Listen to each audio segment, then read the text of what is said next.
Ideally situated on a high plateau about a mile above the level of the sea is Guatemala City, capital of the Republic of Guatemala, and one of the most progressive and modern cities in all of Central America. Antigua, the former capital of Guatemala, was destroyed by an earthquake in 1773, and in the succeeding 3 years, the present capital city was constructed. It remained a sleepy little colonial town until about a generation ago, when it suddenly came to life and emerged into a modern metropolis, now accommodating over 170,000 inhabitants. The National Palace, housing public offices and the Municipal Theater, was only recently completed, and it is regarded as one of the finest examples of modern architecture in Latin America.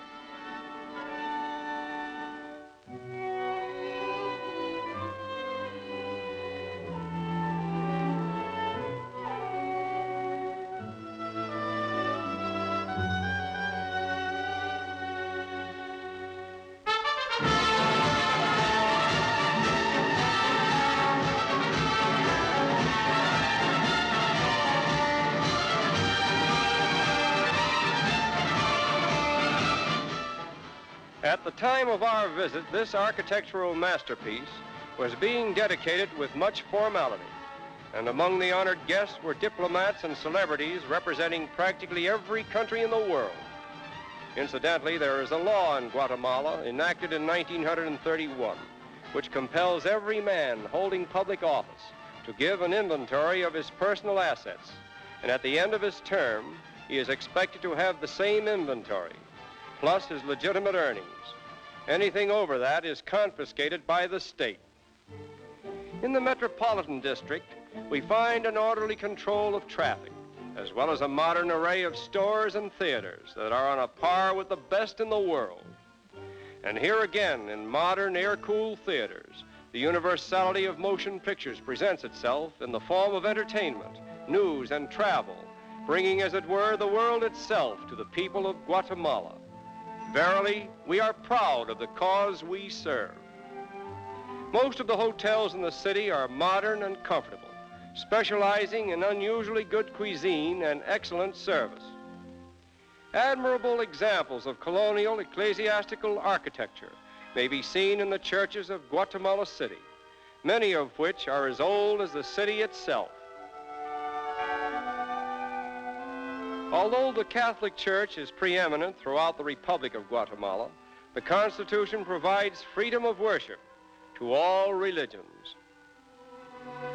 Nowhere in the world have we seen a more unique church than this one, known as Nuestra Señora de las Angustias, privately built by a public, spirited citizen, after the style of the Cathedral of Toledo in Spain, and still incomplete. The monument to Christopher Columbus, which stands in Central Park, is a praiseworthy tribute to that great navigator who found in Spain the financial assistance and encouragement which made it possible for him to discover the New World. The globe upon which the great discoverer stands is supported by 3 figures representing science, constancy, and courage, the 3 outstanding characteristics in the turbulent but wondrous life of Christopher Columbus, or Cristobal Colon, as the Spaniards choose to call their most famous adopted son. The climate of Guatemala is moderate all the year around, and because of this, it is often referred to as the city of perpetual spring. There is a natural abundance of floral growth which reaches its fullest effulgence in the flowering trees that line the streets in the residential districts.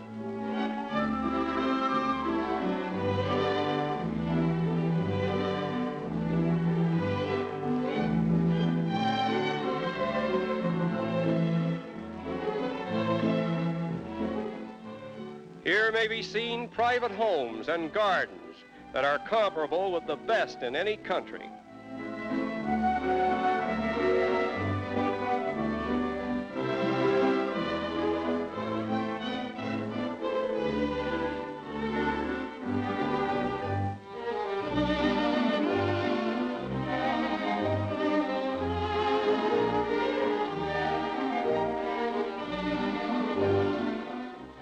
While roaming around the world, we find in old-fashioned gardens a comforting peace which momentarily supplants an occasional longing for home. Unlike human beings, flowers are fortunately devoid of nationality.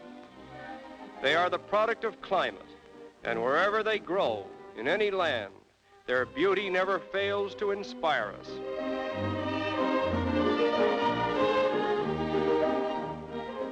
Not far from here, in another floral setting known as El Patio, we pause for rest and refreshment and witness a rather strange demonstration of what happens to a native Indian who is supposed to have had an overdose of pulque.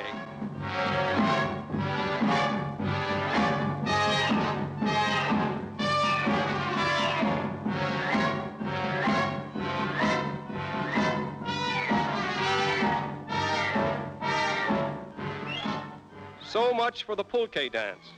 Now comes the kind of dancing that is familiar to all of us.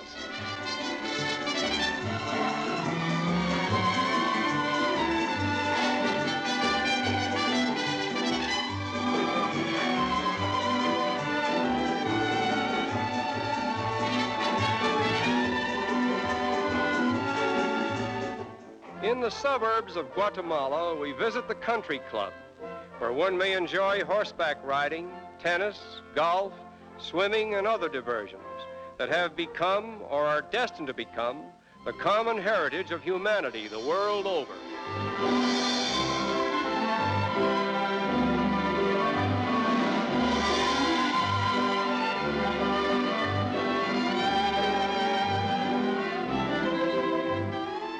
In work as well as in play, Guatemala has recently taken on a tempo that is contributing considerably toward its wholesome and constructive development, and much credit is due to the people for their keen interest in outdoor sports. Vying with the country club in popularity is Lake Amatitlán, a few miles from the city, where sporting life manifests itself on a broader scale.